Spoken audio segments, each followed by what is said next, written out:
इस्लामाबाद के उसामा सत्ती के बाद फैसलाबाद का वकास पुलिस की सफाकियत की भेंट चढ़ गया। पुलिस ने मामूली बात पर वकास को फायरिंग करके कत्ल कर दिया।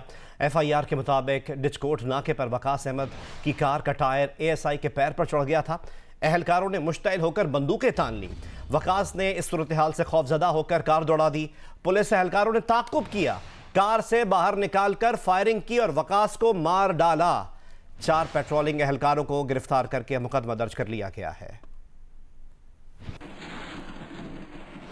पुलिस रिपोर्ट के मुताबिक फायरिंग का वाकया डचकोट के इलाके में पेश आया, जहां पेट्रोलिंग पुलिस एहलकारों ने कार सवार 4 अफराद को रोका तो गाड़ी एक एहलकार से टकरा गई, जिस पर एहलकार मुश्तइल हो गए और बंदूकें तान ली। खौफजदा होकर कार ड्राइवर वकास अहमद ने गाड़ी भगा दी। एहलकारों ने ताकुब करके गाड़ी रोक ली और कार चलाने वाले वकास अहमद को बाहर निकालकर उसे गोली मारकर हलाक कर दिया। वाक़े के बाद एहलकार लाश लेकर मौके से फरार हो गए। पुलिस ने एएसआई शाहिद रसूल 4 एहलकारों को गिरफ्तार करके थाना डचकोट में कत्ल की दफा के तहत मुकदमा दर्ज कर लिया है। पुलिस की इब्तदाई रिपोर्ट में 4 एहलकारों को कसूरवार और निहत्ते अफराद पर फायरिंग करने को इख्तियार से तजावुज करार दिया है। इस वाक़े पर मजीद बात करेंगे जियो न्यूज़ के नुमाइंदे हम्माद अहमद से। हम्माद, बताइएगा कि क्या मकतूल की लाश का पोस्टमार्टम कर लिया गया है? जी बिल्कुल जी, गुज़श्ता रात डिचकोट के इलाका में पेश आए इस वाक़या में जो कत्ल होने वाले वकास अहमद की लाश का पोस्टमार्टम अलाइड अस्पताल फैसलाबाद में मुकम्मल कर लिया गया है और पोस्टमार्टम के बाद वर्षा यहाँ से डेड बॉडी लेकर रवाना हो चुके हैं। और ये नौजवान जो है वह समंदरी के इलाका का रहायशी था, जहाँ पर ये लोग डेड बॉडी ले गए हैं। यहाँ पर वर्षा ने जो यहाँ पर बातचीत की है, उनका यही मुतालबा था कि जो इस वाक़े के हवाले से जुडिशल कमीशन बनाया जाए और इस वाक़े की शफाफ इंक्वायरी की जाए। और इसके साथ ही उनका ये कहना था कि जो एफआईआर है उस पर 780A भी शामिल की जाए, क्योंकि उनके बच्चों के साथ दहशतगर्दी की गई है। तो ये उनका ये मुतालबा था। उनका ये कहना था कि अगर ये उनका मुतालबा पूरा ना हुआ तो इस वाक़े के ख़िलाफ़ वो एहतजाज करेंगे। जी बहुत बहुत शुक्रिया हम्माद अहमद। हमें अपडेट कर रहे हैं कि लवाहिकीन का मुतालबा है कि इस वाक़े की जुडिशल कमीशन के ज़रिए इंक्वायरी करवाई जाए ताकि इंक्वायरी शफाफ हो सके। बहुत बहुत शुक्रिया हम्माद हमें अपडेट करने के लिए। इस वाक़े से मुतालिक मज़ीद अपडेट जो है कि वज़ीर आला पंजाब ने फैसलाबाद में पुलिस एहलकारों की फायरिंग से नौजवान की हलाकत का नोटिस ले लिया है। वज़ीर आला सरदार उस्मान बुज़दार ने इंस्पेक्टर जनरल ऑफ पुलिस से रिपोर्ट भी तलब कर ली है। वज़ीर आला पंजाब ने अफसोसनाक वाक़े की गैर जानिबदाराना तहकीकात का हुक्म दे दिया और कहा है कि वाक़े में मुलव्वस एहलकारों के खिलाफ सख्त कार्रवाई की जाएगी।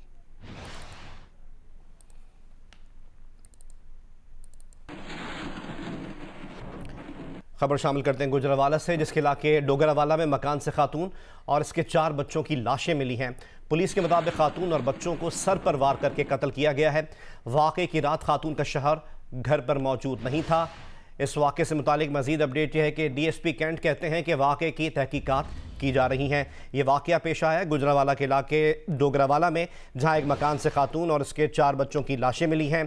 पुलिस के मुताबिक खातून और बच्चों को सर पर वार करके कत्ल किया गया है। इस वाक़े की रात खातून का शौहर घर पर मौजूद नहीं था। DSP कैंट के मुताबिक इस वाक़े की तहकीकात अब की जा रही हैं। ये वाक़या पेश आया है गुजरावाला में, जहां डोगरावाला में मकान से एक खातून और उसके 4 बच्चों की लाशें मिली हैं।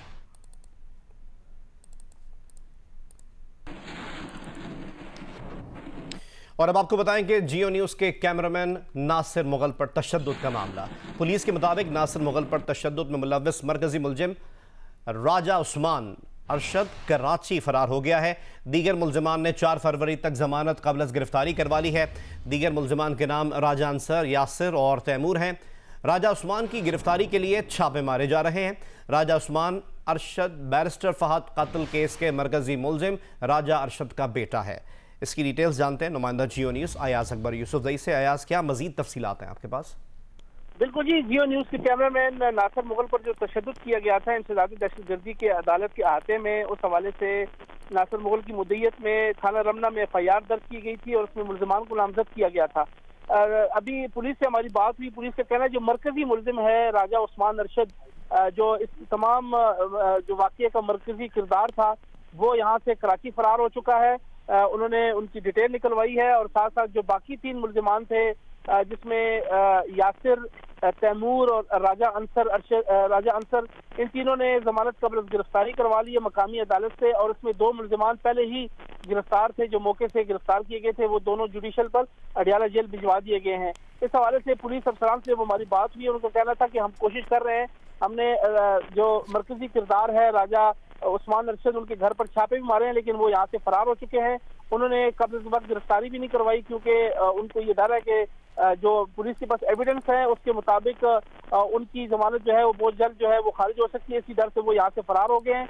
और ये राजा उस्मान जो है, ये राजा अरशद जो बैरिस्टर फात केस के जो मरकजी मुल्जिम है, इस वक्त अडियाला जेल में राजा अरशद उनके फर्जंद है, उनके बेटे हैं। बहुत बहुत शुक्रिया आज़म अपडेट करने के लिए।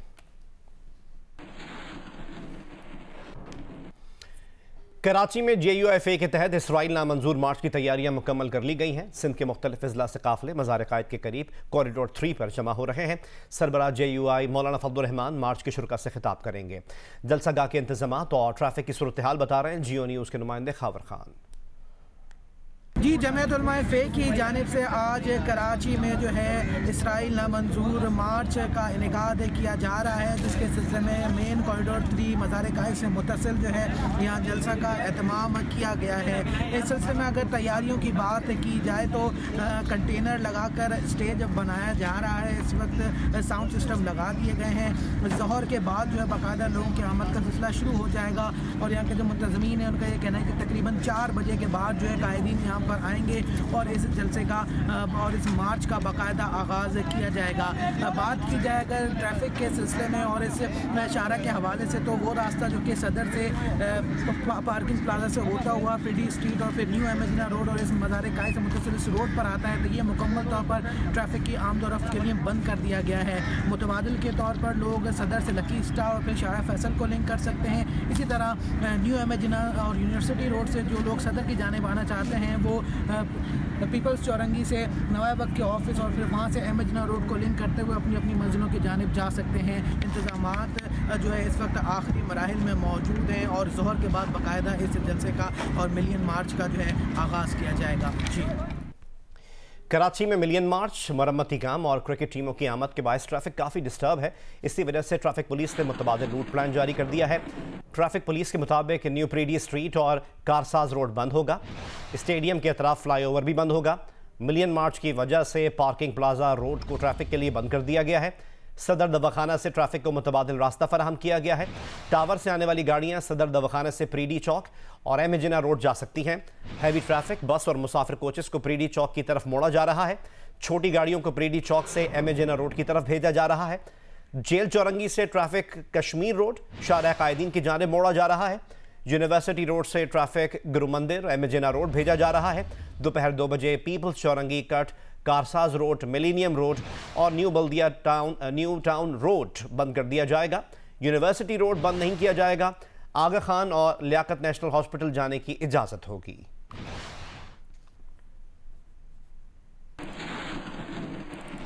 मौसम के मुतालिक आपको अपडेट करें, कराची आज धुंध की लपेट में रहा। कल भी धुंध छाए जाने का इम्कान है। मजीद तफसीलात बता रही है नुमाइंदा जियो न्यूज़ उनीबा जमीर शाह। कराची में इस वक्त धुंध मौजूद है। एयरपोर्ट के इलाके में हम मौजूद हैं। आसपास आप देख सकते हैं कि काफ़ी ज़्यादा धुंध महसूस की जा रही है। आम दिनों में इस वक्त यहाँ पर हद निगाह 3 से 4 किलोमीटर होती है, लेकिन चूँकि इस वक्त काफ़ी ज़्यादा धुंध है तो एयरपोर्ट के इलाके में बताया जा रहा है कि हद निगाह 500 मीटर है। महकमा मौसमियात का कहना है कि कल भी सिंध समेत कराची में धुंध रह सकती है। इसकी वजह क्या है, इस हवाले से माहिरीन मौसमियात कहते हैं कि एक हाई प्रेशर एरिया पाकिस्तान में मौजूद है जो अब जनूबी पाकिस्तान की जानिब बढ़ चुका है। इसकी वजह से कराची में भी और सिंध में इससे ज़्यादा धुंध रहेगी कल भी। कहा जा रहा है कि इसकी कुछ वजूहात हैं धुंध होने की। एक तो ये कि हवा का प्रेशर ज़्यादा हो, दूसरा हवा में नमी का तनासुब ज़्यादा हो, इसके अलावा हवाओं की रफ्तार भी कम हो, तो इस तरह से धुंध छा जाती है।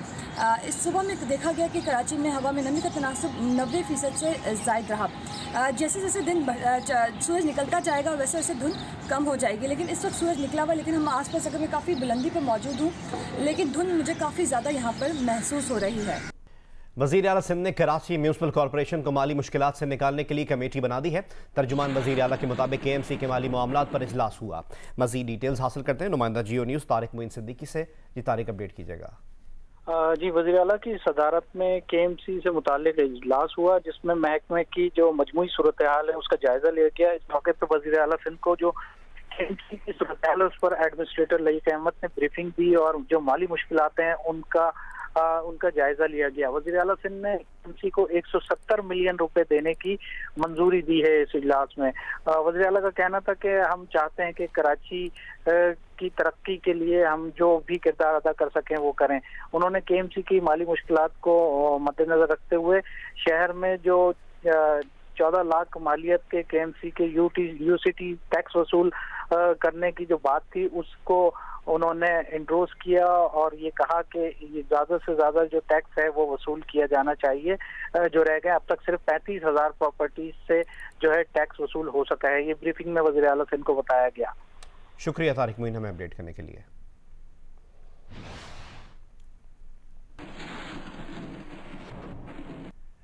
अमेरिका में जो बाइडेन इंतजामिया ने जिम्मेदारियां संभाल ली हैं। सदर जो बाइडेन ने हलफ उठाते ही 17 अहकामात पर दस्तखत कर दिए। ट्रंप की मुस्लिम ममालिक पर लगाई गई सफरी पाबंदियां के खात्मे, मैक्सिको सरहदी दीवार की तामीर रोकने और माहौलियाती मुआहदे में वापस आने की मंजूरी दे दी। अमरीकी सदर जो बाइडेन ने कोरोना वबा के फैलाव को रोकने के लिए तमाम वफाकी दफातर में मास्क की पाबंदी को भी लाजमी करार दे दिया। आलमी इदारे सेहत से अमरीका के निकलने का अमल रोकने का हुक्म दिया। मुस्लिम अक्सरियती ममालिक के बाशिंदों पर अमरीका में इमिग्रेशन पर पाबंदी ख़त्म कर दी गई। तारकीन वतन को कानूनी तहफ़्फ़ुज़ फराहम करने का भी हुक्म दिया। सदर जो बाइडेन ने पेरिस मुआहदे में दोबारा शमूलियत और माहौलियात से मुतालिक ट्रंप के 100 से ज़ायद इक़दामात पर नज़रसानी करने और उन्हें रोकने के हुक्मनामे पर दस्तखत किए।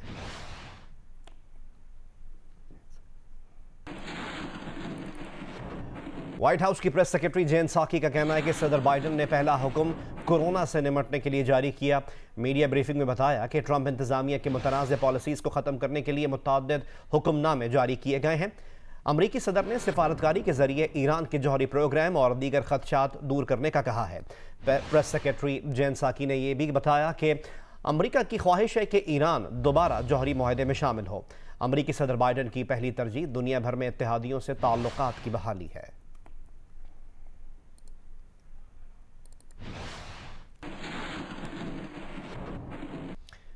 अमरीका में पाकिस्तान के सफ़ीर असद मजीद ने कहा है कि चाहते हैं कि नई इंतजामिया के साथ पाक अमरीका ताल्लुकात दो तरफा मफादात की बुनियाद पर उस्तवार किए जाएं। अमरीका को पाकिस्तान से ताल्लुकात चीन, अफगानिस्तान या भारत के तनाजुर में तय नहीं करने चाहिए। हमारे लिए पाकिस्तान अमरीका ताल्लुकात जो हैं वो हम चाहते हैं कि वो दो तरफा जो इंटरेस्ट हैं उनकी बुनियाद पे इस्तवार किए जाएं। हम नहीं चाहते कि पाकिस्तान और अमेरिका का ताल्लुक जो है वो किसी भी दूसरे लेंस से, वो खा चीन का लेंस हो, वो अफगानिस्तान का लेंस हो या हिंदुस्तान का लेंस हो। तो हम एक स्टैंड अलोन रिलेशनशिप चाहते हैं और हम इंशाल्लाह इन्हीं लाइनों पे काम करेंगे अपनी इंगेजमेंट्स में बाइडेन एडमिनिस्ट्रेशन के साथ। और अब आपको बताएं कि मुस्लिम लीग नून की तर्जुमान मरियम औरंगजेब ने फॉरेन फंडिंग केस ओपन करने के दावे पर इमरान खान को अमल दरामद का चैलेंज दे दिया। एक बयान में उन्होंने कहा कि इमरान साहब खुद को बेवकूफ़ बना रहे हैं, अवाम को मजीद बेवकूफ़ नहीं बनाया जा सकता। 24 घंटे हो गए इमरान साहब ने फॉरेन फंडिंग केस का रिकॉर्ड ओपन करने की दरख्वास्त नहीं की। वो इलेक्शन कमीशन में फौरी दरख्वास्त दें कि फॉरेन फंडिंग केस की समाअत ओपन की जाए। अवाम इंतज़ार कर रहे हैं कि इमरान साहब कब अपने ऐलान पर अमल करेंगे। उन्होंने ये भी कहा कि फॉरेन फंडिंग केस में मीडिया की कवरेज पर आयद पाबंदी आज ख़त्म कराई जाए।